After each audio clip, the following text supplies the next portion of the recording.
Melanjutkan chapter sebelumnya, yang dimana saat ujian masuk Akademi Stella sang Raja Iblis Dazel mengeluarkan sihir terkuatnya yang bernama Meteor Storm.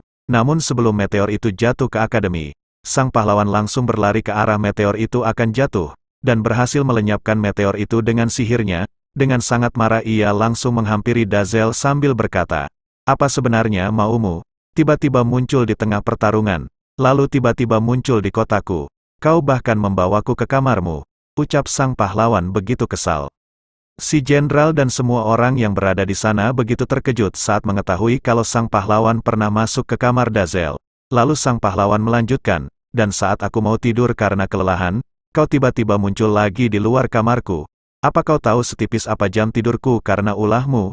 Jika kau ingin bertarung." Sebelum sang pahlawan menyelesaikan ucapannya, dengan wajah merah sang instruktur bertanya kepada sang pahlawan apakah dia temannya. Ia juga menyuruh sang pahlawan untuk membicarakan masalah pribadi mereka di tempat lain. Dan terlihat pula para murid di sana bertanya-tanya apakah mereka berpacaran. Si pahlawan yang mendengar itu langsung menatap ke arah mereka. Wajahnya langsung memerah karena ia baru sadar kalau dia telah mengatakan hal memalukan di depan umum. Dengan terbata-bata ia berusaha menjelaskan kepada semua orang di sana. Namun ia tidak jadi memberitahu mereka kalau Dazel adalah sang Raja Iblis. Ia sangat takut jika semua orang tahu maka akan terjadi kepanikan kalau Raja Iblis ada di kawasan gereja suci. Bukan hanya itu para kesatria dan paladin akan berdatangan dan menimbulkan banyak korban jiwa yang tidak terhitung jumlahnya. Sang pahlawan begitu bingung dengan situasinya saat ini. Namun konyolnya si Dazel langsung protes kepada sang instruktur. Ia begitu kesal karena ulah dari sang pahlawan ujiannya menjadi kacau balau, dan meminta untuk mengulang ujiannya sekali lagi. Si pahlawan yang mendengar itu sangat terkejut karena Dazel lebih memikirkan ujiannya. Lalu sang instruktur mengatakan kalau menurut aturan di sana ujian hanya bisa dilakukan sekali. Namun karena Dazel begitu dekat dengan sang pahlawan, si instruktur akan langsung meluluskan Dazel di ujiannya. Dengan terpaksa Dazel memperbolehkan instruktur berkesimpulan seperti itu selama dia diluluskan di ujiannya. Lagi-lagi si pahlawan begitu terkejut karena si instruktur telah salah paham dengan hubungan mereka berdua.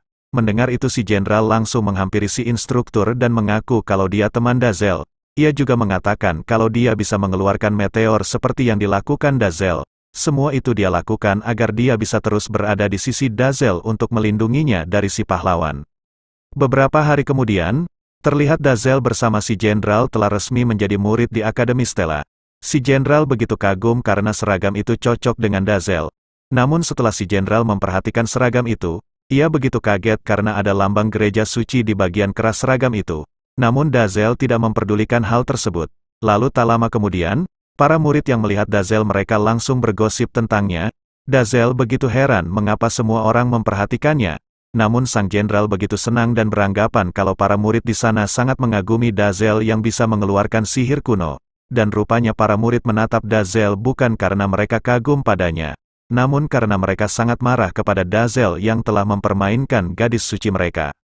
Sambil berjalan santai di taman, si jenderal bertanya-tanya tentang ujian apa yang akan dipersiapkan akademi selanjutnya.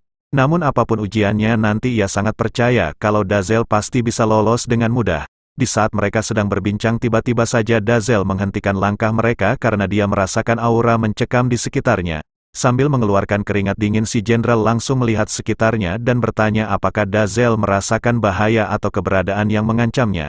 Dengan santainya Dazel mengiyakan semua pertanyaan si jenderal karena orang dengan aura berbahaya telah berada tepat di depan lorong. Dan rupanya orang itu adalah si pahlawan. Dengan aura membunuh, si pahlawan terus menatap mereka berdua dengan sangat tajam seolah mereka berdua telah menjadi mangsanya. Namun konyolnya si Dazel menyuruh si jenderal untuk berpura-pura tidak melihatnya karena akan merepotkan jika berurusan lagi dengannya. Si pahlawan begitu kesal karena mereka berdua mengabaikannya. Dengan sangat marah, si pahlawan langsung berlari mengejar mereka berdua sambil meminta mereka untuk berhenti karena dia ingin menanyakan sesuatu pada mereka berdua. Namun Dazel dan si jenderal tidak peduli dan terus berlari dari kejaran si pahlawan. Ketika si pahlawan telah melewati lorong tiba-tiba saja Dazel telah menghilang dengan sihir teleportasinya. Sambil terengah-engah si pahlawan begitu kesal kepada mereka berdua karena dia hanya ingin berbicara. Dan rupanya saat kejadian dia mengungkapkan kekesalannya pada Dazel saat di ujian masuk kemarin. Rupanya kabar kedekatannya bersama Dazel telah terdengar sampai ke telinga kepala pendeta. Kepala pendeta begitu kecewa dengan si pahlawan. karena dia telah berhubungan dengan orang yang tidak dikenal yang bahkan bukan bangsawan. Meski telah ditegur sekeras itu, si pahlawan tidak bisa mengungkapkan kebenarannya, karena dia tidak ingin menimbulkan kekacauan, dan karena itu si pahlawan begitu sedih. Si pahlawan begitu frustasi dengan semua hal yang terjadi padanya. Sambil menangis ia terus menanyakan mengapa semua masalah ini bisa terjadi, karena tidak tega melihatnya seperti itu. Dazel langsung kembali dan bertanya apa yang ingin dibicarakannya, dan rupanya Dazel telah mendengar semuanya sesaat dia akan berteleportasi, dan terlihat pula si pahlawan langsung berdiri dan menatap Dazel. Dazel begitu terkejut melihat sang pahlawan baru saja menangis. Namun sebelum ia menyelesaikan ucapannya, sebuah tendangan terlihat telah melayang menuju wajahnya. Dengan sangat telak tendangan si pahlawan tepat mengenai kepala Dazel. Ia juga mengatakan kalau dia tidak menangis. Dengan air mata di pipinya ia juga menegaskan kepada Dazel kalau dia tidak akan pernah menangis meskipun di depan iblis sekalipun. Dan rupanya Dazel dapat menahan serangan si pahlawan hanya dengan satu jarinya. Ia juga menanyakan jika si pahlawan tidak menangis lalu apa yang keluar dari matanya. Dengan sangat kesal si pahlawan menjawab kalau dia sangat marah padanya. Si pahlawan langsung mengeluarkan semua kekesalannya kepada Dazel.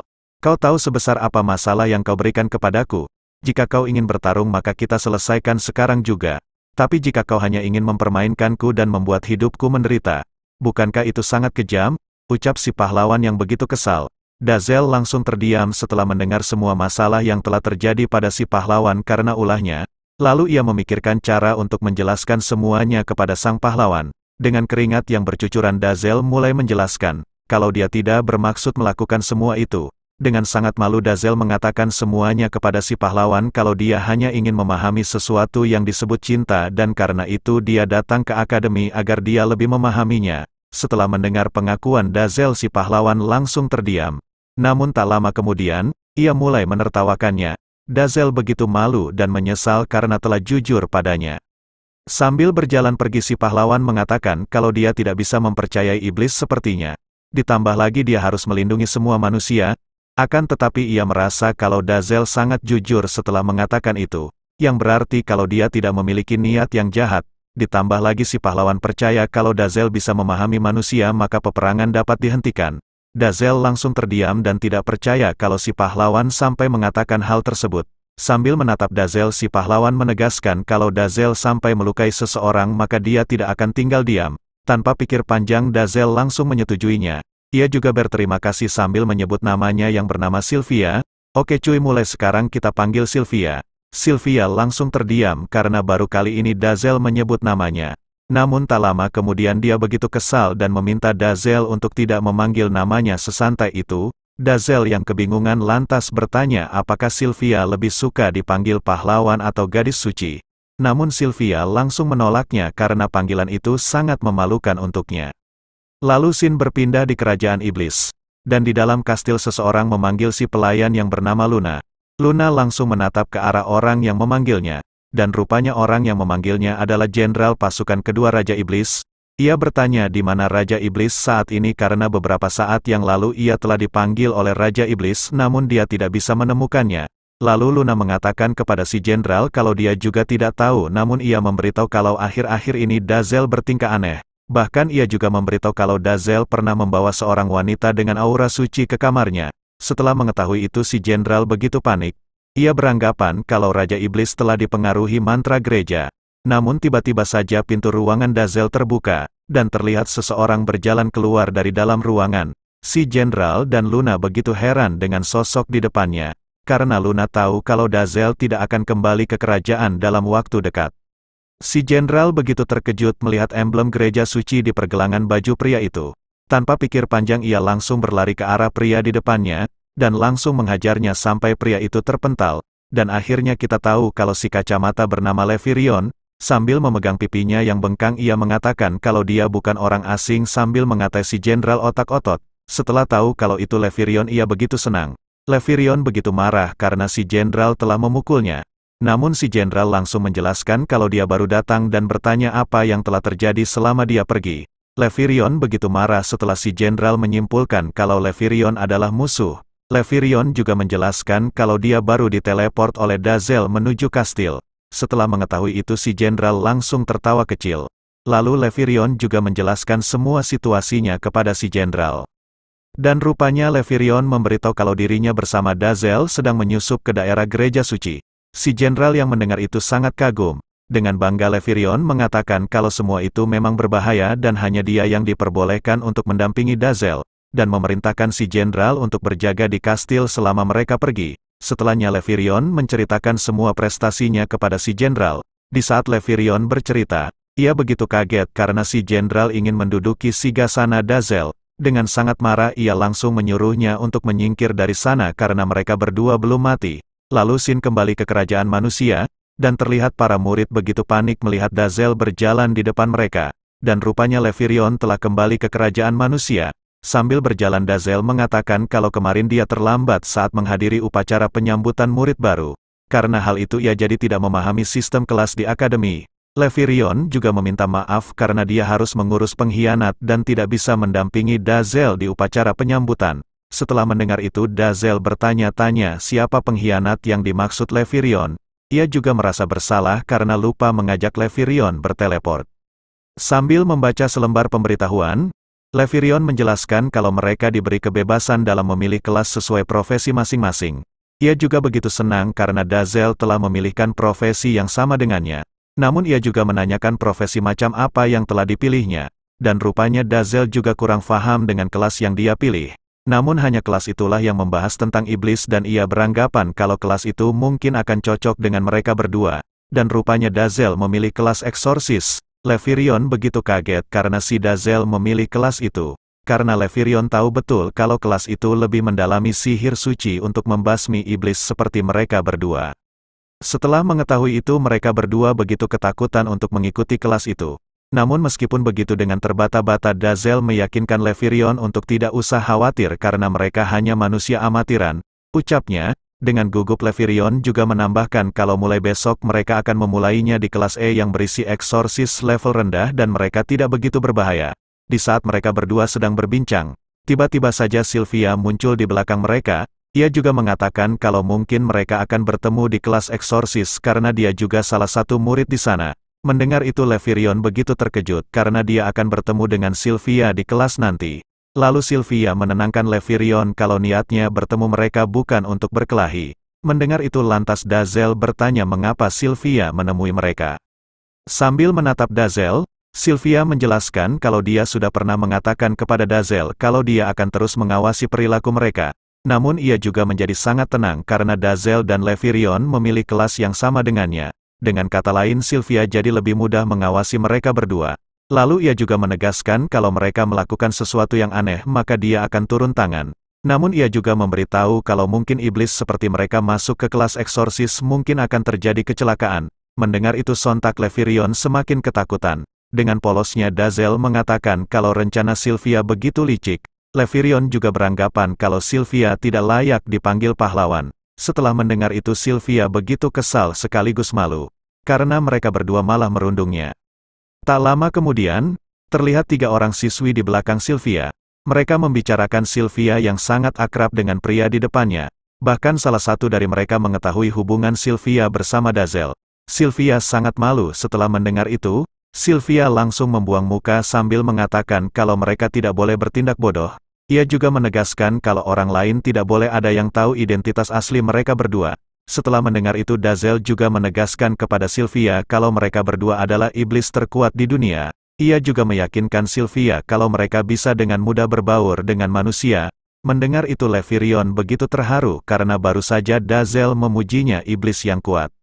Tak lama kemudian, lonceng gereja mulai dibunyikan. Setelah mendengar lonceng itu Sylvia langsung mengatakan kalau dia harus melakukan doa pagi.